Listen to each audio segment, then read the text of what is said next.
আজি বৃহস্পতিবাৰ 2025 চনৰ 17 এপ্ৰিল। আজি বিশ্ব হিমোফিলিয়া দিৱস। হিমোফিলিয়া ৰোগৰ আগতীয়া চিনাক্তকৰণ আৰু চিকিৎসা সুবিধা বৃদ্ধিৰ লগতে এই ৰোগ সম্পৰ্কে সজাগতা বৃদ্ধিৰ উদ্দেশ্যে ৱৰ্ল্ড ফেডাৰেশ্যন অৱ হিমোফিলিয়াৰ উদ্যোগত প্ৰতি বছৰে 17 এপ্ৰিলত বিশ্ব হিমোফিলিয়া দিৱস পালন কৰা হয়। উভতি চাওঁ ইতিহাসত আজিৰ দিনটো। মণিৰাম দেৱানৰ জন্মদিন। 1806 চনৰ 17 এপ্ৰিলত শিৱসাগৰ জিলাৰ চাৰিঙত জন্ম হৈছিল অসমত চাহ বাগিচা প্ৰতিষ্ঠাৰ বাটকটীয়া 19বিংশ শতিকাৰ অসমীয়া সমাজ জীৱনৰ প্ৰভাৱশালী ব্যক্তি, ব্ৰিটিছে মৃত্যুদণ্ড দিয়া প্ৰসিদ্ধ স্বাধীনতা সংগ্ৰামীজনৰ। মুথায়া মুৰলীধৰণৰ জন্মদিন।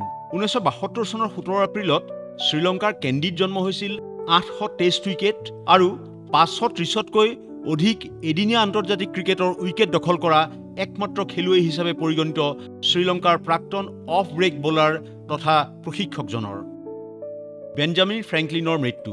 1790 চনৰ 17 এপ্ৰিলত 84 বছৰ বয়সত ফিলাডেলফিয়াত মৃত্যু হৈছিল আমেৰিকাৰ প্ৰতিষ্ঠাপক পিতৃ হিচাপে পৰিচিত দেশখনৰ স্বাধীনতাৰ খচৰা প্ৰস্তুত আৰু স্বাক্ষৰকাৰী প্ৰথম পোষ্টমাষ্টাৰ জেনেৰেল, কূটনীতিবিদ, লেখক তথা ৰাজনৈতিক দাৰ্শনিকগৰাকীৰ। ডক্টৰ সৰ্বপল্লী ৰাধাকৃষ্ণনৰ মৃত্যু।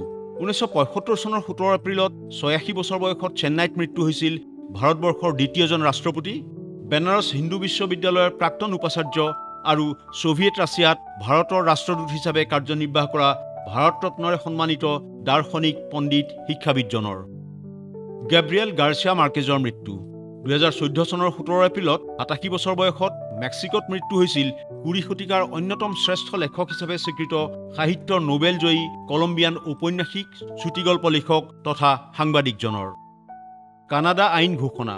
1982 চনৰ 17 এপ্ৰিলত কানাডা আইন ঘোষণা কৰি কানাডাত ব্ৰিটেইনৰ বিধায়িনী ক্ষমতা অন্ত পেলোৱাৰ লগতে সংবিধান প্ৰৱৰ্তন কৰি কানাডাক সম্পূৰ্ণ স্বাধীন সাৰ্বভৌম ৰাষ্ট্ৰ হিচাপে প্ৰতিষ্ঠা কৰা হয়। এপ'ল' 13ৰ নিৰাপদ প্ৰত্যাৱৰ্তন।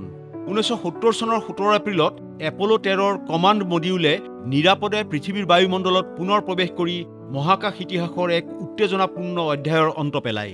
4 দিন পূৰ্বে মহাকাশযানখনৰ অক্সিজেন টেংক বিস্ফোৰণ হৈ মহাকাশচাৰী কেইজনৰ জীৱনলৈ ভাবুকি কঢ়িয়াই আনিছিল। আফগানিস্তানত কমিউনিষ্ট অভ্যুত্থান। 1978 চনৰ 17 এপ্ৰিলত আফগান বাওঁপন্থী বুদ্ধিজীৱী মীৰ আকবৰ খাইবাৰক অজ্ঞাত আততায়ীয়ে হত্যা কৰাৰ পিছত আফগানিস্তানত কমিউনিষ্ট অভ্যুত্থানৰ সূচনা হয় আৰু দেশখনত কমিউনিষ্ট শাসন আৰম্ভ হয়। কম্বোডিয়াত পল পটৰ নিৰ্মম শাসন। 1975 চনৰ 17 এপ্ৰিলত কম্বোডিয়াৰ ৰাজধানী নম পেন খমেৰ ৰুজৰ হাতলৈ যায় আৰু পল পটৰ অধীনত নিৰ্মম শাসন আৰম্ভ হয়। 4 বছৰ ধৰি চলি থকা অত্যাচাৰ আৰু গণহত্যাৰ কালত লাখ লাখ লোকে চহৰ খালী কৰি গ্ৰাম্য অঞ্চললৈ যাবলৈ বাধ্য হয়। ফিডেল কাষ্ট্ৰৰ বিৰুদ্ধে ব্যৰ্থ অভিযান। 1961 চনৰ 17 এপ্ৰিলত CIAৰ পৃষ্ঠপোষকতাত ব্ৰিগেড 2506 নামেৰে জনাজাত এটা অৰ্ধসামৰিক গোটে বে অৱ পিগছত কিউবা আক্ৰমণ কৰে। ফিডেল কাষ্ট্ৰৰ কমিউনিষ্ট চৰকাৰক উফৰাই পেলোৱাৰ লক্ষ্যৰে চলোৱা এই আক্ৰমণ ব্যৰ্থ হৈছিল। ব্ৰিটেইনৰ প্ৰথম ৰাষ্ট্ৰীয় উদ্যান স্থাপন। 1951 চনৰ 17 এপ্ৰিলত ব্ৰিটেইনে ইংলেণ্ডৰ মাজমজিয়াত অৱস্থিত পিক ডিষ্ট্ৰিক্টক আনুষ্ঠানিকভাৱে প্ৰথম ৰাষ্ট্ৰীয় উদ্যান হিচাপে ঘোষণা কৰে। 1949 চনৰ national parks and access to the countryside এক্টৰ অধীনত ব্ৰিটেইনৰ ৰাষ্ট্ৰীয় উদ্যান ব্যৱস্থা আৰম্ভ হয়। বিশ্বৰ দীৰ্ঘতম যুদ্ধৰ অন্ত। 1986 চনৰ 17 এপ্ৰিলত নেদাৰলেণ্ডছ আৰু আইলছ অৱ চিলিৰ 335 বছৰীয়া যুদ্ধৰ অন্ত পৰে।